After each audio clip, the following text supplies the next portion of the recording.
irrité et pourquoi ton visage est-il abattu? Certainement, si tu agis bien, tu relèveras ton visage, et si tu agis mal, le péché se couche à la porte et ses désirs se portent vers toi. Mais toi, domine sur lui.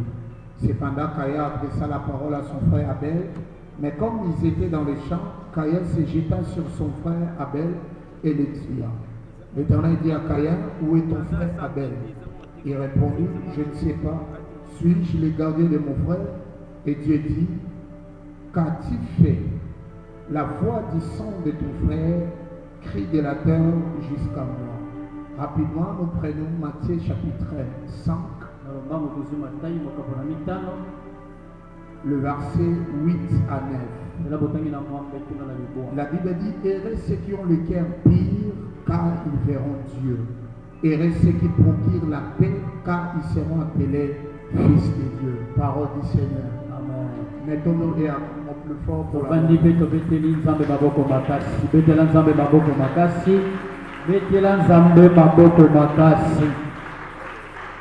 Est-ce que quelqu'un est dans la joie d'être là ce soir?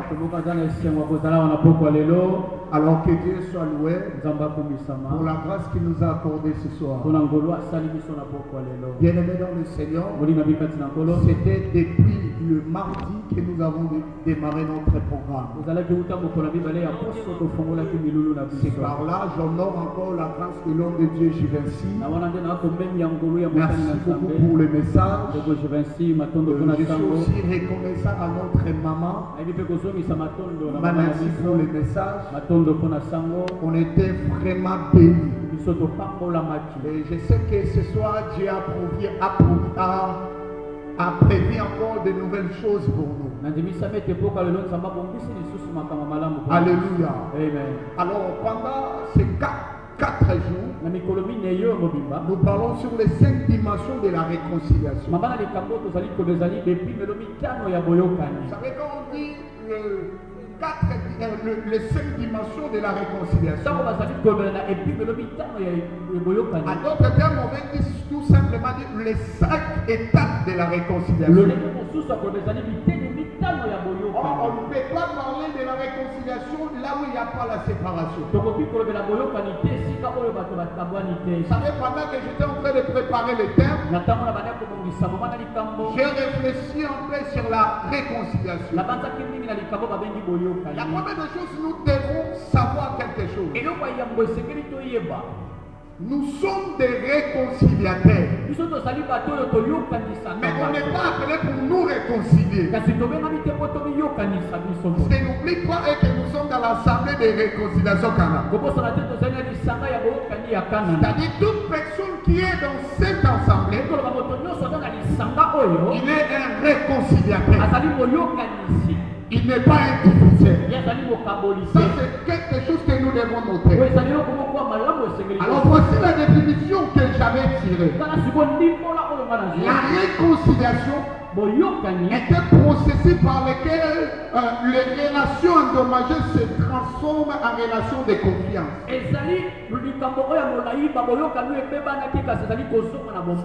Là où les relations étaient endommagées, nous on est appelé de ramener maintenant la confiance. Nous devons savoir dans un monde de conflit, nous en tant que des fils de Dieu, on n'est pas appelé à participer à ces conflits. Mais on est appelé à régler les problèmes. Et si nous, les enfants de Dieu, sommes devenus aussi des diviseurs, sache qu'on est en train de servir les diables par ignorance. Parce que notre mission, ce n'est pas de diviser,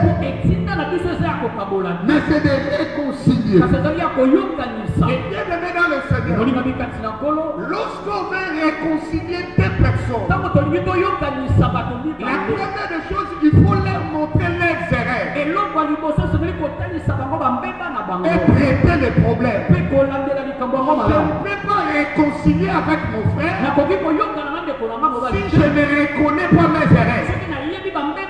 Dans la réconciliation, réconciliation, je n'ai pas besoin de regarder le rêve de mon frère. Mais j'ai juste besoin de regarder mes erreurs. Sinon, mon frère peut me pardonner. Et si mon cœur n'est pas prêt pour lui pardonner, on ne va pas se réconcilier. Est-ce que quelqu'un peut me dire un bon amen? Amen. C'est pour cela ce soir, je vais parler sur la réconciliation en soi-même. Le problème, ce n'est pas les événements que tu traverses. Le problème, ce n'est pas la personne qui attire le malheur. Le problème, c'est toi. Parce que bien aimé dans le Seigneur, nous devons défendre notre identité. Notre identité, ce n'est pas de participer au conflit, mais de réparer les conflits. Si on commence à participer au conflit, sache qu'on devient les serviteurs du diable. La Bible dit ceci. Et ceux qui ont le cœur pire, quand ils verront Dieu, c'est-à-dire pour voir Dieu, tu n'as pas seulement besoin de prier. Tu n'as pas seulement besoin de prier. Tu n'as pas besoin de servir Dieu. Mais tu as juste besoin de préparer ton cœur. Si tu as un problème du cœur, tu auras un problème. Parce que ce que vous devez savoir, Dieu exauce nos prières à travers notre cœur. Est-ce que quelqu'un peut me dire mon amen? Amen. Le fait de prophétiser, cela ne te fait pas un enfant de Dieu. Parce qu'un jour, un cheval aussi avait prophétisé. On reconnaît un enfant de Dieu non par des dons spirituels, mais on reconnaît un enfant de Dieu par des fruits de l'esprit. Alors, si vous lisez bien Galates, lorsque la Bible commence à citer le fruit de l'esprit, la Bible commence par l'amour. C'est-à-dire, là où il y a l'amour, c'est là où les enfants de Dieu se réussissent. Quand je parle de l'amour, je ne vois pas des actes. Je ne vois pas les gens qui donnent les trop à Dieu. Je ne vois pas les gens qui rient avec les gens. Je vois l'identité d'une personne en Christ. Parce que tu peux rire avec quelqu'un sans pour tu diras déjà détesté dans ton cœur. Tu peux donner à quelqu'un, mais ça ne vient pas de ton cœur. Alléluia. Amen. D'ailleurs, j'aimerais choquer un peu quelqu'un. Quand on parle de l'amour, c'est pas quelque chose qu'on doit prêcher. C'est quelque chose qu'on doit vivre. On prêche l'amour chez les païens. Mais chez les enfants de Dieu, nous devons vivre l'amour. Écoute bien aimé. Peut-être qu'il y a un problème de la définition de la Bible. Moi, je ne définis pas la Bible comme étant les Écritures. Je ne définis pas la parole de Dieu comme étant porter une Bible à l'église. Moi, je définis la parole de Dieu comme étant une fille. C'est pour cela quand je lis la Bible, je lis la Bible non pas seulement pour la connaissance, mais je lis la Bible pour le vivre. Si Élie avait fait descendre le feu, maintenant où est l'impact de moi et le Saint-Esprit? Alléluia. Où est l'impact de moi et le Saint-Esprit? De la même manière, nous lisons et que les apôtres, dans l'église primitive, il y avait de l'amour. Le problème, ce n'est pas de dire, mais le problème, qu'est-ce que toi tu fais? Puisque je parle du cœur, là je tombe maintenant dans Genèse chapitre 4. Est-ce que quelqu'un peut me dire mon nom? Amen. Bien aimé dans le Seigneur. Nous Nous sommes dans Genèse chapitre 4. Là où la Bible nous parle de deux personnes. Ils étaient des frères. C'était Abel et Caïn.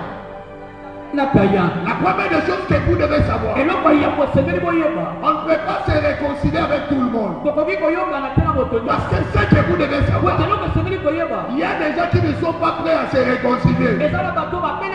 Parce qu'ils ont un problème d'origine. Ils ont un problème d'identité. Quand quelqu'un a un problème d'identité, on n'a pas besoin de réconcilier avec lui. Je vais encore choquer quelqu'un. C'est pour cela que le diable avait commis l'erreur. Mais Dieu n'avait pas réconcilié avec le diable. Parce que le diable n'était pas prêt pour réconcilier avec Dieu. Quand nous lisons la Bible, la plupart des personnes nous condamnons Caïn. La Bible dit ceci et que Adam connut Ève. Ève affata Caïn. C'est-à-dire le premier affaire d'Adam et Ève, c'était Caïn. Là, c'est pas un problème. Mais quand est-ce que le problème est venu? Lorsque la Bible dit ceci que Caïn était un laboureur. Deuxième fils, c'était Abel. La Bible dit ceci. Abel était un berger. Il y a déjà un problème là-bas. Si tu regardes la profession de Caïn et d'Abel, tu vas comprendre pourquoi Caïn devait tuer Abel. Est-ce que quelqu'un peut me dire un bon amen? Amen. La Bible dit ceci. C'est Caïn qui avait pris l'initiative de donner à Dieu l'offrande. Et Abel aussi a suivi l'initiative de son frère. À l'ère de l'offrande, la Bible dit Dieu a commencé à créer non son offrande, il a commencé premièrement à créer Abel. Après avoir créé Abel, c'est par là qu'il a créé encore son offrande. Donc, ce qui intéressait Dieu premièrement, c'était d'abord la personne d'Abel. Mais Dieu n'a pas vraiment regardé Caïn. Je me suis posé la question. Pourquoi Dieu devait faire ça? Alors que c'est Caïn qui avait pris l'initiative. C'est alors que le Seigneur m'appelle. Il y a déjà un problème. Le problème c'est quoi? Le problème est qu'Abel était berger. Caïn c'est un laboureur. Alors Adam et Ève m'ont apprêté quelque chose. Ils ont ma tête. La dette c'était quoi? La dette c'était quoi? Lorsque Adam et Ève avaient péché, j'avais tué l'animal et j'avais donné ça à Adam et Ève. Maintenant il devait rembourser la dette. C'est pour cela, quand j'ai vu l'animal dans l'hôtel, je me suis réjoui parce qu'Abel a payé le prix. Il était tellement prophétique. Il était tellement prophétique. Il a payé la dette de son père. Et Caïn, dans son offrande, j'ai vu les choses que j'avais refusées dans les jardins. Alors que son père avait pris des herbes pour se cacher sa nudité. Oh, les herbes ne cachent pas la nudité. Les herbes ne peuvent jamais cacher la haine. Les herbes ne peuvent jamais cacher le péché. J'avais dit ici c'est besoin de l'animal. Mais Caïn avait commis l'erreur.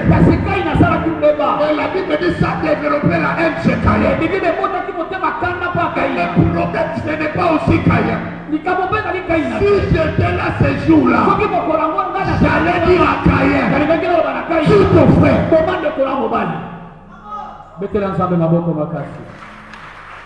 Je t'explique petit à petit et ovale. J'allais dire à Caïn, suis ton frère. C'est ça. Vous savez l'histoire de Caïn. Quand tu es en train de méditer sur cette histoire, tu vas comprendre et que Dieu est tellement merveilleux et que la Bible à partir de Genèse jusqu'à Apocalypse, Genèse a déjà tout dit. Quand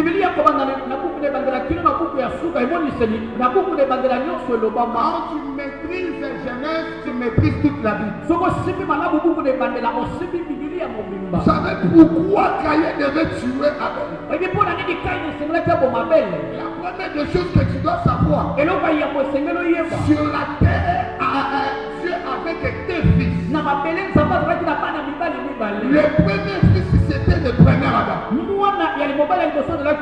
Et le deuxième fils, c'était Jésus-Christ, qui était le deuxième Adam. Là où le premier Adam échoué, le deuxième fils devait venir pour l'intervention.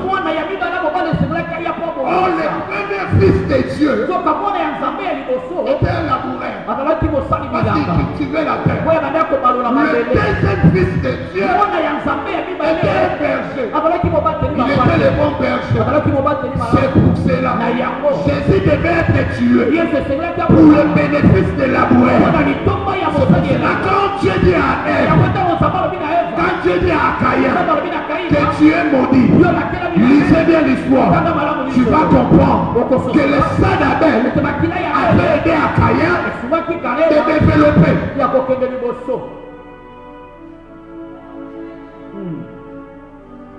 Quand est-ce que Caïn avait construit une cité? Lorsque Abel était mort. Quand est-ce que Caïn était prospère? Lorsqu'Abel était mort. Il faut que Abel soit mort pour donner une autre identité à Caïn. Le jour où Jésus devait être crucifié, moi aussi j'étais parmi eux pour y crucifier les parce que sa mort est pour notre bénéfice. S'il ne meurt pas, s'il ne meurt pas, nous on va rester des païens et nos cœurs seront toujours corrompus. Il faut que le Christ puisse être crucifié pour que nos cœurs soient purifiés. Et quand nous allons être purifiés, c'est alors que nous allons vivre dans l'amour. Il n'y a pas d'amour sans la croix. Il faut que la croix vienne pour que l'amour s'installe. C'est alors on reconnaît l'enfant de Dieu lorsqu'il a l'amour, lorsqu'il a passé à la croix. Si tu vois quelqu'un qui ne cultive pas l'amour, sache qu'il n'a pas encore rencontré Jésus. Parce que tu ne peux pas rencontrer Jésus et rester dans la jalousie. Tu ne peux pas rencontrer Jésus et rester dans la haine. Parce que Dieu nous a sauvés, non pas pour haïr nos frères, mais Dieu nous a sauvés pour combattre les diables. Le combat, ce n'est pas de combattre mon frère, mais c'est le diable. Mais qu'est-ce que le diable fait? Ça nous divise. À cause des postes, il commence à nous diviser. L'œuvre de Dieu qui devait nous réunir, c'est l'œuvre de Dieu qui nous sépare. On est tous prêts pour rien. Le diable est en train de nous manipuler. Prête bien ton cœur. Que le titre ne nous sépare pas. Amen.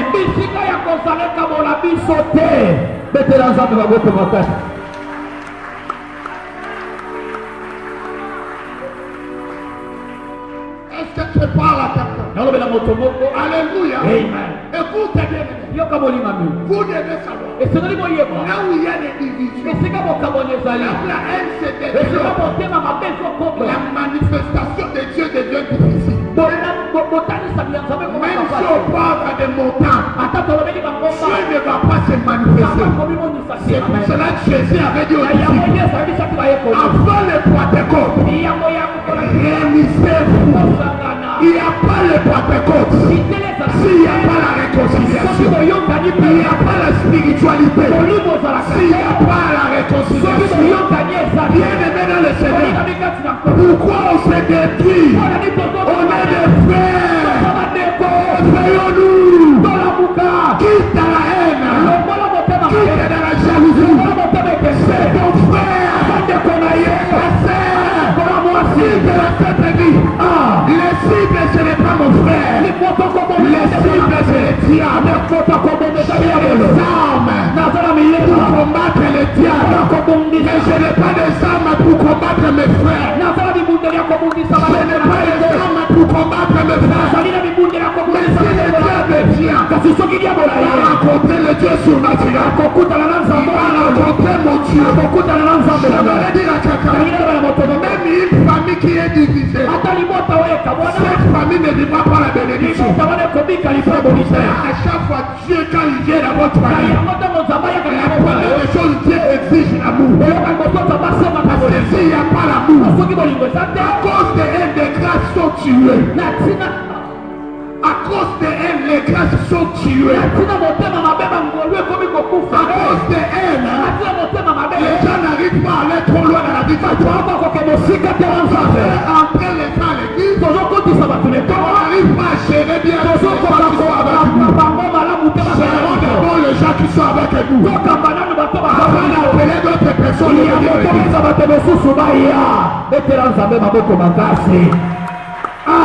quelle est cette église qui vit dans la main de Dieu, mais entre eux il y a des ennemis?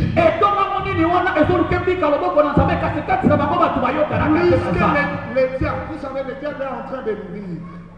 Quand le diable nous regarde, et tu es là en train de penser des choses pour détruire ton frère.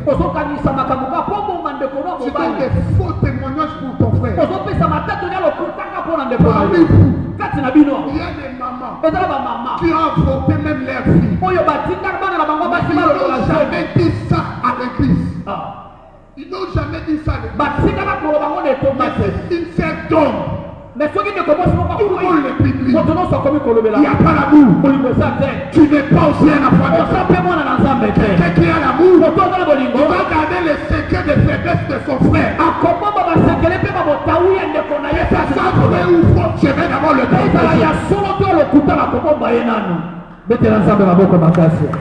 Mais nous sommes dans une église où les gens commencent à chercher des erreurs des gens.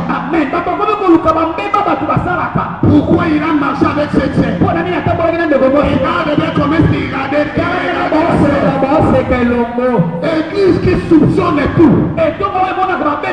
On a même des prophéties de soupçons parce qu'il n'y a pas l'amour. On commence à soupçonner les gens, c'est comme s'il est sorcier.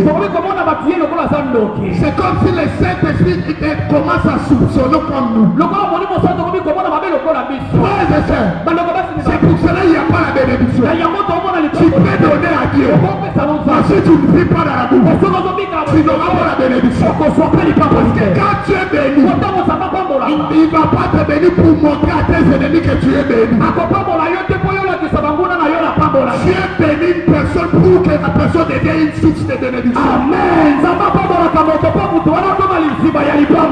Si tu es fait et que tu dénigres toute personne, et que tu dénigres les gens, Dieu ne va pas t'amener dans une dimension élevée. Sinon, tu vas dire que toi tu es plus que les autres.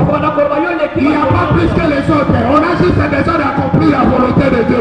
Il n'y a pas plus que les autres. On a besoin d'accomplir la volonté de Dieu.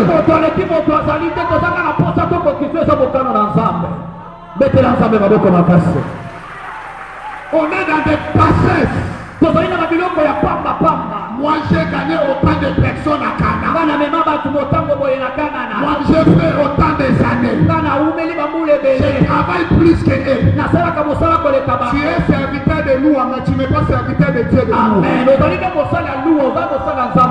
C'est pour ça qu'il y a des gens qui commencent à bien faire les choses lorsque le Père est là. Toi tu entres vraiment dans le bureau de notre papa. Juste pour calomnier les gens. Tu commences à dénigrer les gens dans les bureaux. Le bureau n'est pas pour critiquer les gens.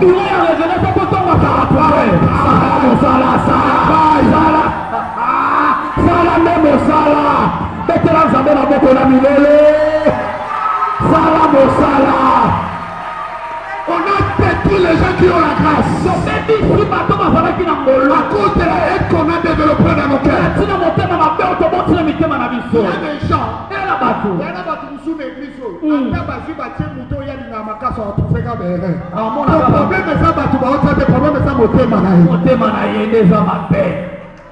Il veut que lui qu'il soit toujours leader. Pas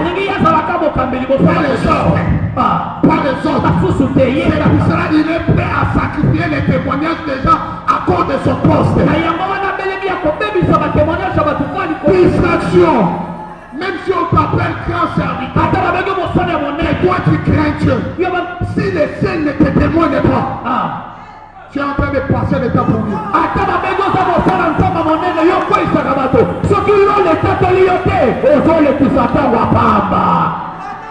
que quelqu'un peut me dire un bon amen? Amen. Moi, ce qui m'étonne à l'église,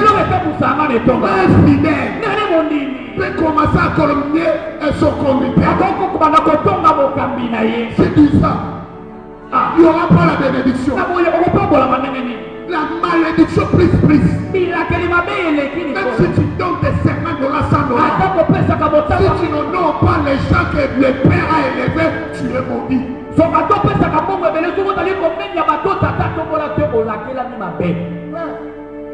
c'est pour cela que nous n'avons pas traité dans le même domaine de la droite. Amen. Même dans les choses, le fait que nous sommes maman Mukolo, donc tu as le droit de mépriser la Christian Marc. Non, je suis supérieur. Le Père m'a élevé pour son œuvre. Yes. Donc je suis supérieur. Tu n'as pas le droit de me dénigrer.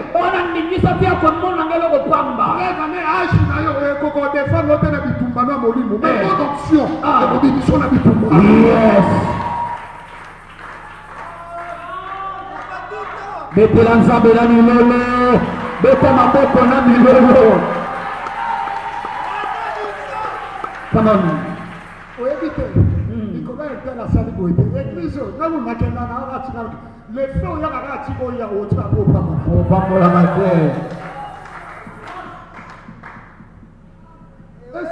C'est trop bizarre.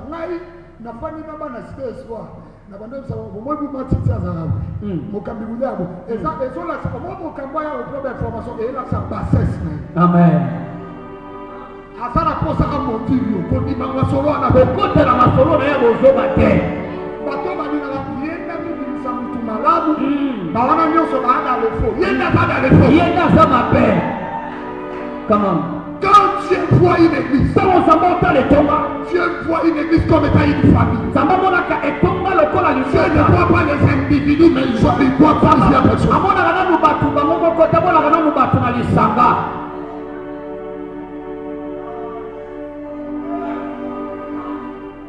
Alors l'église devient comme des associations. L'église devient comme des assemblées. Trop de rancune. Des empoisonnements.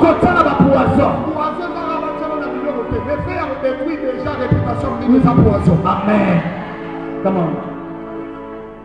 Trop de jalousie à l'église. On se dit ça c'est l'église de Dieu ou bien c'est l'église de Satan. Où les gens se détruisent. Je préfère rester avec les païens que rester avec les enfants de Dieu. Les païens nous respectent plus que même les enfants de Dieu. Quand je suis devant les païens, j'avais pas les païens. Passe là, ticket la bichou. Mais nous, ils sont à comme ils sont bichons.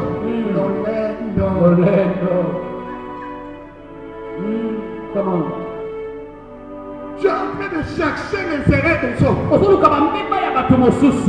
train de chercher les autres. La Bible dit pour qui était fort. Soutenez les frères. Pourquoi tu crains Dieu plus que ton frère? Aide-lui de craindre aussi Dieu comme toi. Dans cette vie, on n'a pas besoin de perdre les gens. On a tout juste besoin de faire un bloc afin de déranger le monde des ténèbres.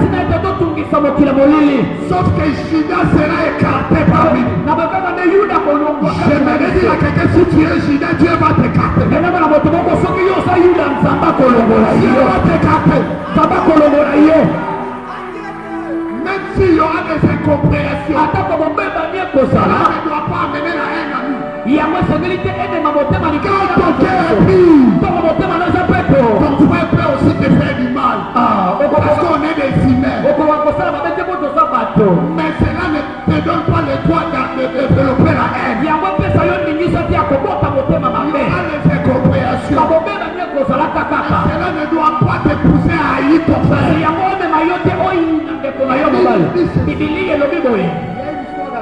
une histoire dans la Bible. Joseph et ses frères. La Bible dit Jacob aimait beaucoup plus Joseph que d'autres frères. Il y avait déjà de la haine. Écoute ce qui se passe. Joseph a eu des songes. Dans les deux songes, le premier songe, il a dit les étoiles, la lune, le soleil se prosternaient devant nous. On allait trop vite. Le premier songe était un songe du ciel. Deuxième songe était de la terre. Il y a des gens quand même, là on ne va pas expliquer aujourd'hui, mais il y a un problème parce qu'Abraham avait dit aussi le ciel et la terre. Parce que dans le songe de Joseph, vous devez savoir, le songe qui s'est accompli, c'était le songe de la terre. Et le songe du ciel a été accompli ensuite. On parlera un autre jour. Mais le problème c'est vous. Malgré tout ce que ses frères l'ont fait, Joseph va garder son cœur pur. Jusqu'à tel point, ses frères étaient culpabilisés. Mais Joseph va commencer à consoler ses frères. Ça c'est une autre dimension. Il a compris. Ce n'est pas vous, mais c'est Dieu. Parce que ma destinée exigeait ce genre de choses. L'autre chose que nous allons vivre, ce n'est pas d'abord nos frères, c'est notre destinée qui existe ce genre de choses.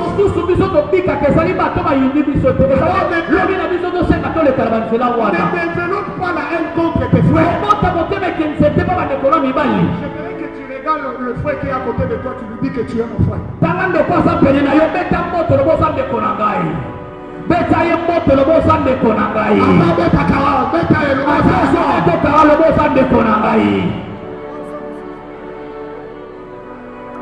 La Bible dit Joseph va garder son cœur pur. Il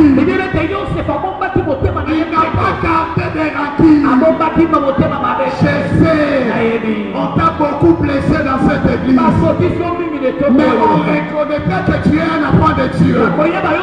Lorsque ton cœur est toujours pur. Après tout ce que vous m'avez fait, je garde mon cœur pur. Je ne vais pas prêter une autre identité. Je reste enfant de Dieu. Vous faites tout ce que vous voulez faire. Mais je reste enfant de Dieu. Je vais craindre Dieu. Si la Bible nous exige d'aimer nos ennemis, à combien plus faut d'aimer encore nos frères?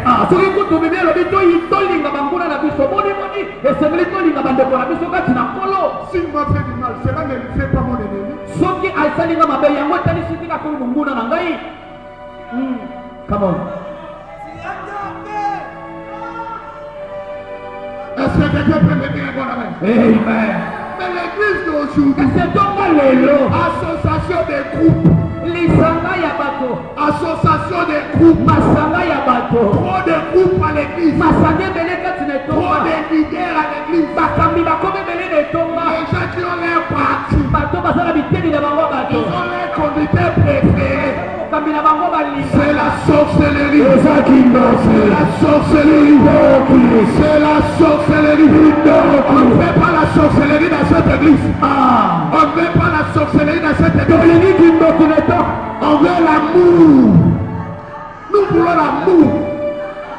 nzambe maboko na milolo.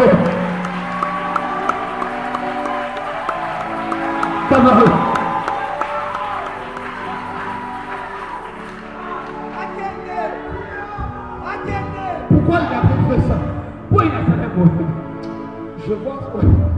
Permettez-moi, j'aime pas comment prendre mes exemples. Permettez-moi de les prendre.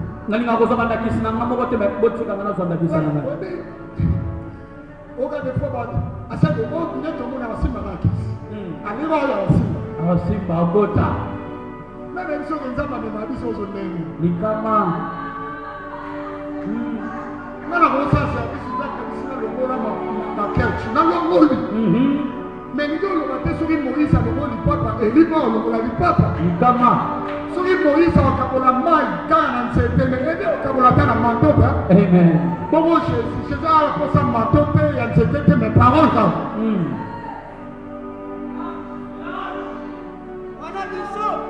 Dans cette vie chrétienne, il y a plusieurs couleurs. Ne prêtez pas de gentil. Parce que Dieu a sa manière de conduire ces gens. On doit savoir s'il y a l'authenticité de Dieu dans ce qu'il fait. Et si Dieu est dedans, toi tu deviens juge.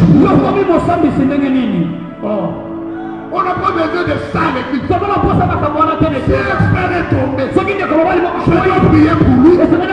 Prier une intercession pour lui. Relève mon frère. Relève ma sœur.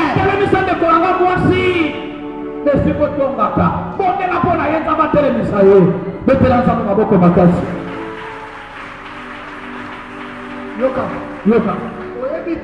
Pour éviter. Frère intel à simple. Atizeni. Eza accueilli pour akangami mais o azobeta bisoka tese abwaki ya kata. Alongoli minei. Likama. Maintenant nous aussi tellement on est trop charnel. On commence à juger les péchés par rapport à ce qu'on voit. Il y a des cachets qui sont bizarres plus que ce qu'on voit.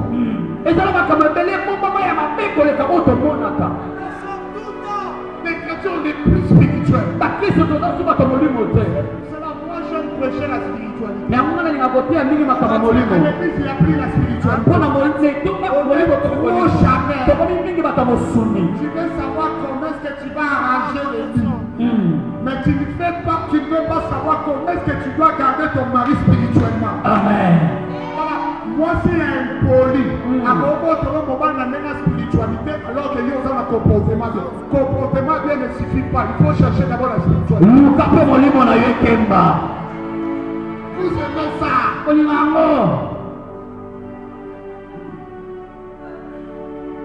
Quand on prêche la spiritualité à l'église, ça devient dangereux. Maintenant, si je commence à dire que j'ai vu les anges de Dieu avant de venir, si tu vas me traiter un matin. Si je te dis que j'ai été attaqué par les démons, là, tu dois dire que c'est quand je suis dans les royaumes de Dieu, là où il y a des anges, il n'y a pas de démons. Amen. Donc quand je dors, je rêve les anges. Quand je marche avec les anges. La spiritualité est ma demeure. Come on.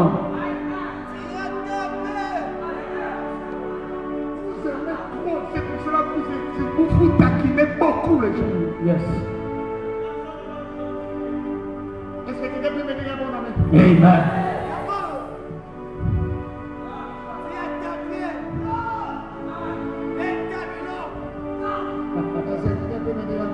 Amen. Le problème, likambo ezali likambo ya lolenge na kozala yo esengeli mitala malamu soki mpenza oyamba yesu okokoyamba yesu te mpo tika lika moto ozala il y a des gens qui ont les péchés héréditaires. eza na bato bazalaka na lisumu etambolaka Ça vient de l'air. ebande mpe bakokololo na bango ye mpe amemi yango na etonga Kaya mopelela biso awa. Yana bato bazala na bolingo po imene eza bien. Imene mpe bango toyeba so bolingo eza. Amen. Lorsqu'on l'équipe n'a pas de preuve, c'est la communauté pour une mère nous a bien. Comme on a nos olias, deux sols à bien fait. Vous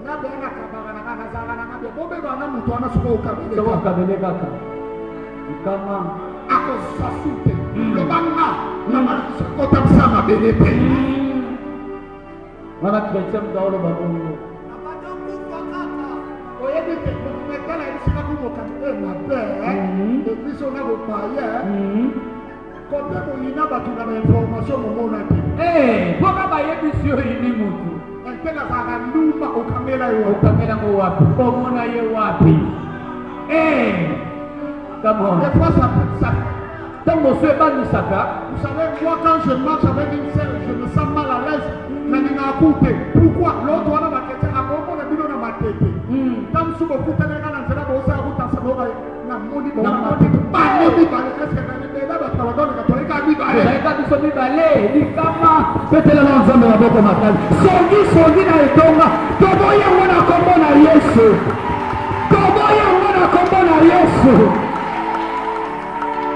donc, on a autant pour la langue de la moi, c'était la commune au bar, la pompe à tout bas, mais comment on se l'a mis, on a clair.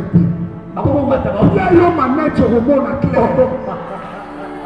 Au monde à clair. La sorcellerie est pour ça, on a autant la paix, mais tu vas faire mon discipline au commun à la Xavier. Donc, on l'a qui s'habille, on a comme mettre au prix. Yes. Le diable ne peut jamais détruire cette église. Ça, c'est le Christ de Dieu. Tout ce qu'on trouvera bon pour faire pour Dieu, on va le faire. Il fait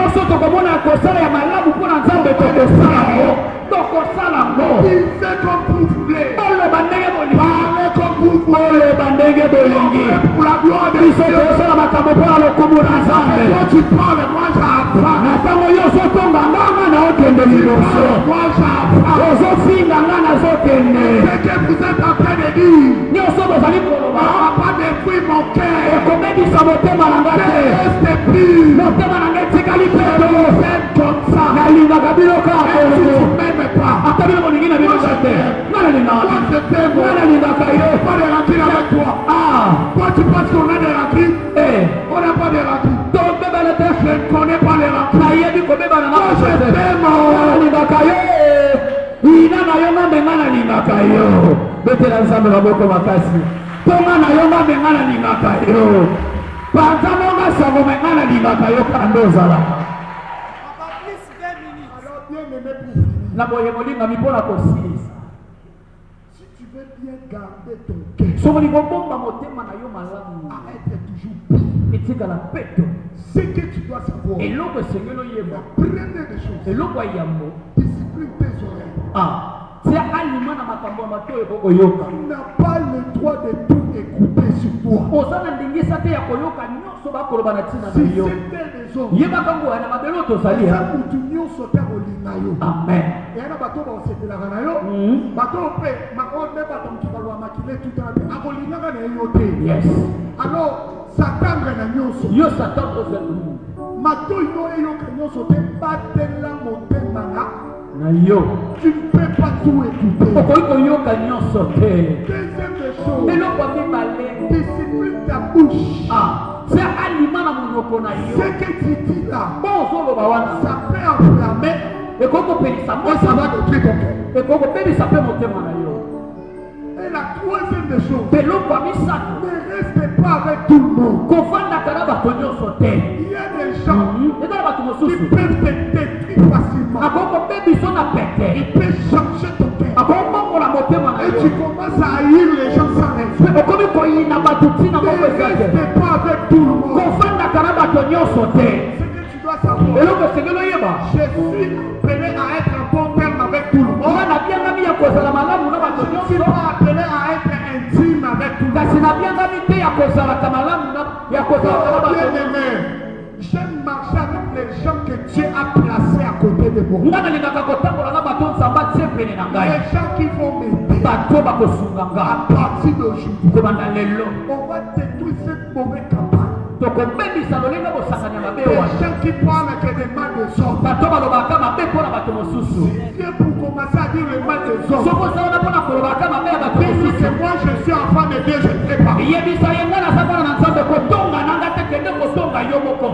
Celui que tu es en train de calomnier, c'est mon frère, c'est ma soeur.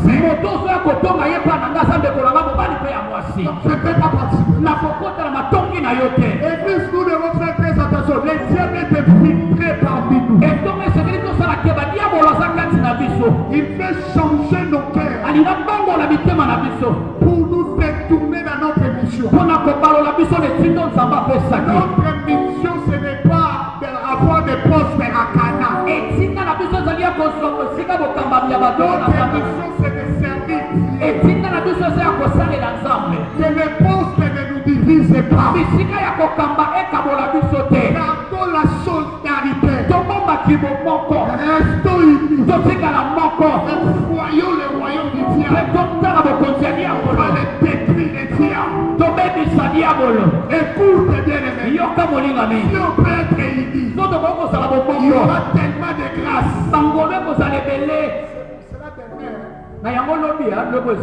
Demain ne manque pas. Je vais parler sur le ministère de la réconciliation. Et Dieu va ouvrir des grâces. Vous savez, les gens vont commencer à voir les anges. Je vous dis des choses. Parce que quand on est réconcilié, il y a la manifestation de Dieu. Il y a des grâces qui se manifestent. Il y a la croix qui descend. La Bible dit là où deux ou trois sont réunis, mon nom, Jésus. Il y a un millier de gens qui sont réunis. J'aime l'unité. J'aime quand je travaille avec mon frère. Lui, il peut prêcher. Moi, je viens avec la puissance. Et ça donne la portée de la vie chrétienne. Ça donne la portée de la vie chrétienne. Moi, j'ai ma grâce. Lui aussi, il a sa grâce. Quand on combine nos grâces, explosion de l'esprit. Yes, on ne peut pas être unis et rester des hommes charnels. Mais quand on est unis, on devient des êtres spirituels. C'est pour cela. Pierre qui pouvait fuir pour témoigner Jésus. Il y avait dignité. Le Saint-Esprit est venu. Alors que Pierre pouvait parler. Actes des Apôtres chapitre 3.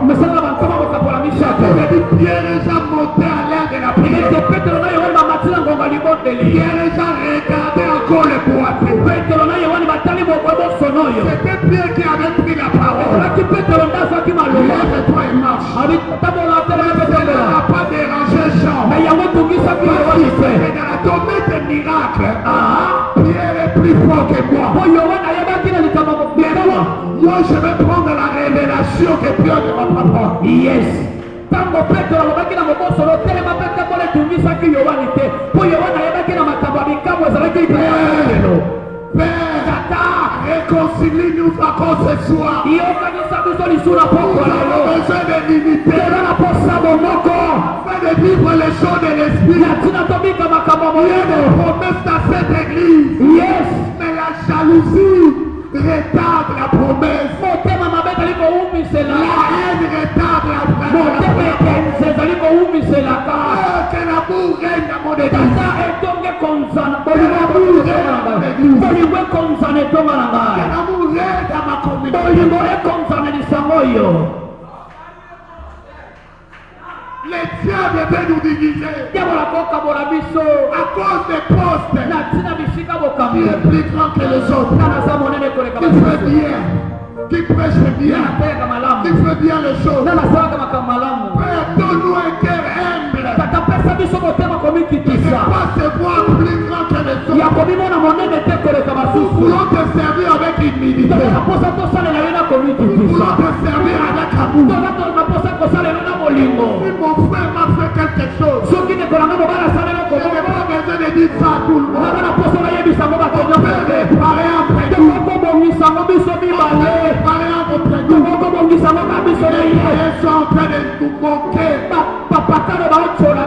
Nous qui devons vivre l'amour, on commence à vivre dans la haine, la séparation. Jésus. Telema esika ozali na pasi na motema, telema esika ozali miso akokanga mabotomboli maboko likolo, telema soki baapotre bato baoteka mapangu na bango andime ofa na église balia ensemble amonaka bandeko na ye na biso église ekomi debu moto ayaki bien mabe tiki bako azongi mpona nini mokolo ya koteya abandi kotake moninga mpo aza enemi na ye bato baoteya ekobo non pas mpo nzambe apesi ye mais parce que ayokaki moninga asali mabe akreela motema tokomi baprédicateur ya actualité ya mambeleka na église. La prédicateur à circonstance. Tony Toki m'appelle Batamarène. Petit. Bouzomba. Même quand, lorsqu'il y a l'amour. Moi je dis que le problème, c'est pas dire aux gens laisser les cogos, laisser les publicités. Le problème, montrons les gens les chemins. Yes.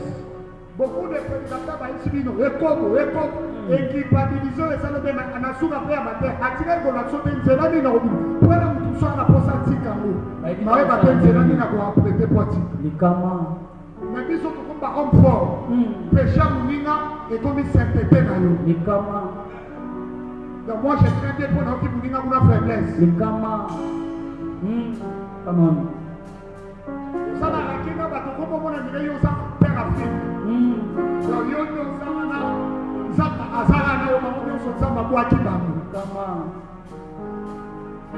okanga bandoki soki bobeba nina mutu na soko zabe kindoki ezalaka te soki bocouvre ezoleka sute namona éclair te azalaka ndoki okomoyelema bamessage ya intercession ya lokuta namonaki bien te butu